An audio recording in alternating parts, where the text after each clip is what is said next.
Hai, selamat datang di channel Deep Week, di mana kita akan ngebahas soal alur dari manga yang menurut kami worth it untuk kalian dengar. Sebelumnya biar kami ingatkan kalau ini 100% konten spoiler. Oke, sekarang kita bakal ngebahas manga yang berjudul Zanuf the Butcher, sebuah manga dengan genre horror, psychological, dan tragedi karya dari Joyama Yui Sensei. Tanpa basa-basi lagi, kita kemon langsung masuk ke alur dari Zanuf the Butcher. Di awal cerita kita diperlihatkan ada seorang perempuan yang sedang memesan salad pada laki-laki dengan ekspresi muka yang ramah banget. Tapi sedikit yang kita tahu, di balik muka ramahnya, laki-laki yang ada di depan wanita kawaii ini adalah Zanuf, sang pemeran utama. Hal pertama yang difikirkan Zanuf ketika melihat cewek ini adalah benar sekali, ingin mencincang dia. The fuck banget emang. Di awal cerita aja udah langsung pengen bunuh-bunuhan. Bener-bener ini Joyama Sensei. Lanjut. Setelah beres menyajikan salad pesanan mbak-mbak kawaii yang sebelumnya, kita diperlihatkan masa lalu Zanuf yang agak wadau, di mana Zanuf mengaku dia pernah membunuh seorang wanita saat umurnya baru 15 tahun. Baru 15 tahun loh ini. Si kami umur 15 tahun lagi asik main point blank kayaknya. Ini Dajjal satu udah bunuh orang, Blay. Dan pertanyaan kita, siapa cewek yang dia bunuh? Kecengan dia, Blay. Iya, kecengan ya. Orang kalau suka, kalau punya kecengan itu nembak. Siapa tahu diterima ya kan. Ini malah nembak, bener-bener nembak. Ceweknya langsung unfollow kehidupan lah. Lanjut lagi. Setelah kasus pembunuhan yang Zanuf lakukan, dia dipenjara selama 20 tahun. Dan selama 20 tahun dalam penjara, Zanuf mengutuk keberadaan dia setiap hari. Setelah selesai dengan hukuman 20 tahun yang harus Zanuf jalani, ketika bertemu orang tuanya, hal pertama yang dikeluarkan dari mulut orang tua Zanuf adalah, "Kamu seharusnya tidak pernah dilahirkan." Sedih kali emang. Di panel selanjutnya, Zanuf menjelaskan bahwa dia memiliki sejenis urges atau tekanan di mana dia selalu ingin memotong-motong cewek cantik. Freak banget emang. Dan tekanan ini makin parah kalau Zanuf jatuh cinta sama ceweknya. Intinya kasihan banget. Cewek yang dikecengin Zanuf bukannya dimanja-manja, malah dibantu nge-unfollow kehidupan. Karena kan keadaan ini, Zanuf memutuskan untuk hidup dalam kesendirian. Makin sedih mang, udah di penjara 20 tahun, dibuang sama orang tua, hidup sendiri lagi. Gimana ya? Salah sih dia ngebunuh orang, jelas lah salah banget. Tapi harusnya setelah beres dari hukuman 20 tahun penjaranya, harusnya orang tuanya itu loh bantu kayak anaknya ke psikolog, atau dari awal harusnya si Zanuf tuh cerita ke orang tua dia soal keadaan mental dia yang gak stabil, biar ada tindakan yang bisa diambil gitu. Udahlah, pusing aja. Lanjut lagi ya. Kita diperlihatkan Zanuf yang sedang memegang pisau dan lagi asik potong-potong daging sambil ngebayangin si mbak yang sebelumnya beli salad ke toko dia. Freak. Tapi saat itu Zanuf juga mikir, kenapa sebenarnya dia kayak gitu? Kenapa dia beda dari orang pada umumnya? Mixed feeling gitu ya. Di satu sisi dia freak banget, di sisi lain kasihan juga. Mungkin sebenarnya gak mau juga kayak gitu. Ya udah, kita terusin dulu aja ceritanya buat sekarang ya. Diperlihatkan sebenarnya saat ini Zanuf udah puas dengan kehidupan dia, dan dia berencana untuk hidup seperti ini, sendirian, kesepian, dan jualan salad aja selamanya. Di hari itu saat dia mau tutup tokonya, dia melihat ada orang lagi hujan-hujanan di depan tokonya. Ternyata itu adalah seorang anak perempuan kawaii yang kemungkinan besar akan merubah hidup Zanuf. Mendadak dakdik dukser. Hal pertama yang Zanuf tanyakan ke anak perempuan tersebut adalah, "Nggak dingin deh?" Menurut Ngana, udah tahu hujan-hujanan nanya nggak dingin. Anak perempuan ini cuma berkata, "Iya om." Zanuf mengatakan, "Kalau hujan-hujanan gitu nanti masuk angin. Mau masuk ke rumah om aja nggak?" Singkat cerita, si anak perempuan ini mengiyakan ajakan Zanuf. Di dalam rumah Zanuf, anak ini langsung mandi. Dan saat melihat badan anak perempuan yang kita belum tahu siapa namanya, Zanuf melihat banyak luka lebam di tubuh anak tersebut. Dan Zanuf cuma bisa merasa kasihan saat melihat luka lebam itu. Saat sedang asik melamun sambil masak, anak kecil ini selesai mandi dan minta baju ke paman Zanuf. Tapi karena Zanuf tinggal sendiri, dia cuma ngasih si anak ini kaos kegedean. Zanuf minta maaf karena dia gak bisa ngasih baju yang sesuai ukuran sama si kawaii girl ini. Di momen ini Zanuf pun akhirnya bertanya, "Siapa nama kamu?"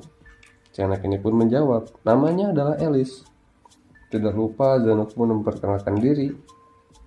"Nama saya George Zanuf dan saya pemilik toko swalayan kecil." Setelah perkenalan singkat, Zanuf bertanya, "Alice, kamu suka daging?" Alice menjawab dengan sergut, "Iya om." Zanuf tersenyum dan bilang, "Wah, kamu beruntung." Zanuf pun menyajikan beef patties untuk makan malam. Mantap sekali memang Mamang Chef yang satu ini ya. Di panel selanjutnya, Zanuf menjelaskan, dia sangat suka dengan anak kecil karena keluguan dan kekawaian anak-anak bisa membuat dia melupakan sifat biadabnya yang suka membunuh orang. Alice memberitahu Zanuf kalau masakannya enak, dan Zanuf merasa senang dengan feedback yang diterima dari Alice. Zanuf mulai bertanya berapa umur Alice. Alice menjawab umurnya 8 tahun, dan Zanuf berkata, "Wih, masih muda banget ya. Kalau om umurnya udah 38 tahun. Alice menjawab, "Paman 10 tahun lebih tua dari mama aku loh." Tapi setelah selesai berkata seperti itu, raut muka Alice tiba-tiba berubah. Ada apa nih kira-kira antara Alice dengan mamanya? Kita lanjut terus. Melihat ekspresi Alice yang tiba-tiba berubah, Zanuf berusaha membuat situasi mencair dengan memberi kabar baik. "Alice, kamu boleh tidur di sini malam ini, tapi besok kamu harus pulang. Mama kamu pasti khawatir." Alice dengan dingin banget menjawab, "Mama gak khawatir." Zanuf membalas, "Kalau gitu, papa kamu pasti yang khawatir." Alice kembali ngejawab, "Aku gak punya papa." Zanuf jadi bingung. Di tengah kebingungannya, Alice memberitahu Zanuf, "Mama selalu berkata, kamu seharusnya tidak pernah terlahir." Mendengar Alice, Zanuf teringat ekspresi ibunya sendiri saat mengatakan hal yang sama. Zanuf pun berkata pada Alice, "Itu gak benar Alice." Karena Zanuf sangat senang bisa bertemu Alice. "Terima kasih sudah terlahir di dunia ini Alice." Alice pun terkesima dengan perkataan Zanuf. Nice banget sih Mamang Zanuf. Zanuf pun melanjutkan perkataannya dengan bilang, "Alice boleh tinggal di sini selama yang Alice mau." Tidak lupa Alice pun berterima kasih atas kebaikan Zanuf. Di panel selanjutnya, Zanuf menjelaskan bahwa dia merasa kesepian dan jauh di dalam hatinya. Dia ingin menjadi orang baik. Dengan hadirnya Alice, mungkin dia bisa mulai menjadi pribadi yang lebih baik lagi. Mulailah keseharian baru Zanuf dan Alice. Hal pertama yang Zanuf dan Alice lakukan adalah pergi ke toko baju. Alice mencoba baju baru dan jujur, cukup kawaii.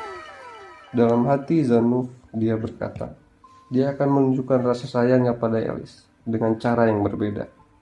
Kalian ingat kan kalau Zanuf suka sama cewek itu bakal unfollow kehidupan dengan cara yang gak jelas.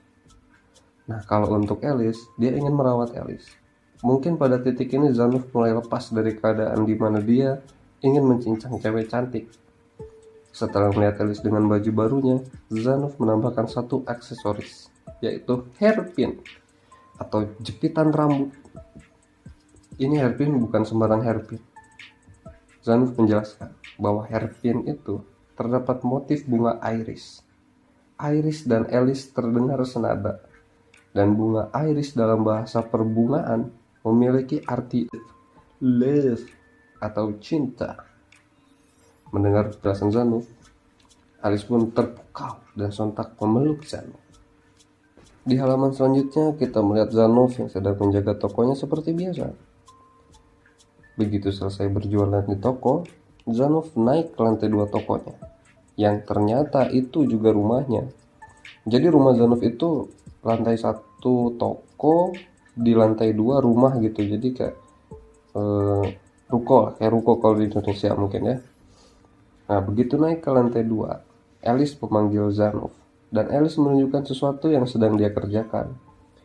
Alice rupanya menggambarkan Zanuf, dan dengan pede menunjukkan hasil gambarnya ke Zanuf. Zanuf yang mungkin baru pertama kali diperlakukan baik oleh orang terdekat terlihat kaget dan cuma bisa berterima kasih pada Alice. Alice pun berlari ke arah Zanuf dan berkata, "I love you, mister." Nadanya pasti nggak gitu sih, cuma ya bayangin sendiri lah. Zanuf pun membalas Alice dengan berkata, "Mister love you too, Alice." Mantap. Pada saat itu, Zanuf cuma bisa berpikir, perasaan apa ini? Rasanya aku ingin melindungi dia dari semua kesedihan yang ada. Is this love? Itulah hal pertama yang muncul dalam benak Zanuf. Mereka pun melanjutkan keseharian mereka seperti biasanya.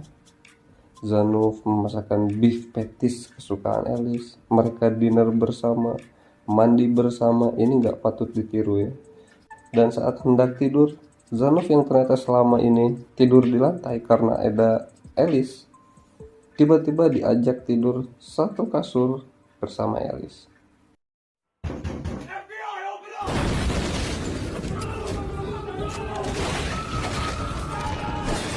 Gak ada yang aneh sih, cuma kalau rada-rada FBI open up moment terus ya. Akhirnya mereka pun tertidur bersama.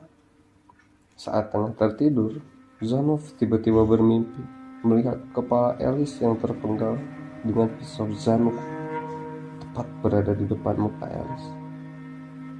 Sontak Zanuf terbangun dalam keadaan takut dan gidi-gidi alias merinding. Ketika Zanuf melihat Alice, muncul pikiran, kulit yang halus, tulang belakang yang kecil, organ yang lembut. Aku bisa melakukannya, segalanya di dalam genggaman.